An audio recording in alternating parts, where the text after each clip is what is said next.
I'm Jeremy Rivera, and you can call me Jo. Ito ang mukha at maaliwalas na pangangatawan ng asawa ng dating aktor na si Andrew Schimmer, bago ito ma-ospital noong nakaraang taon. Oo, kita niyo sumasagot siya. Sabi nga ni Andrew, hindi niya pababayaan ang asawa at aalagaan niya ito hanggang sa makakaya niya. Marami ang nagsasabi sa kanya na hindi nagagaling si Jo Rivera, at magiging bedridden na ito habang buhay. Ngunit, hindi naniniwala si Andrew dito dahil patuloy siyang aasa sa Panginoon na pagagalingin niya ang kanyang asawa.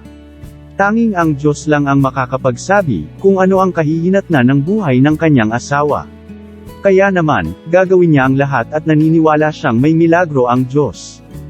Pinatunayan lamang ni Andrew Schimmer na ang tunay na nagmamahalan ay hindi sumusuko sa isa't isa, kahit ano pa man ang pagdaanan ninyong dalawa. Sa ngayon, marami ang nagdadasal, at umaasa na gagaling balang araw ang kanyang asawa. Palagi ding nagpapasalamat si Andrew sa walang sawang suporta na natatanggap niya sa mga netizens, at malalapit na kaibigan. Tunay ngang mahal ni Andrew ang asawa, in sickness at in health. Patuloy po tayong magdasal, para sa pagbuti ng kalagayan ng kanyang asawa.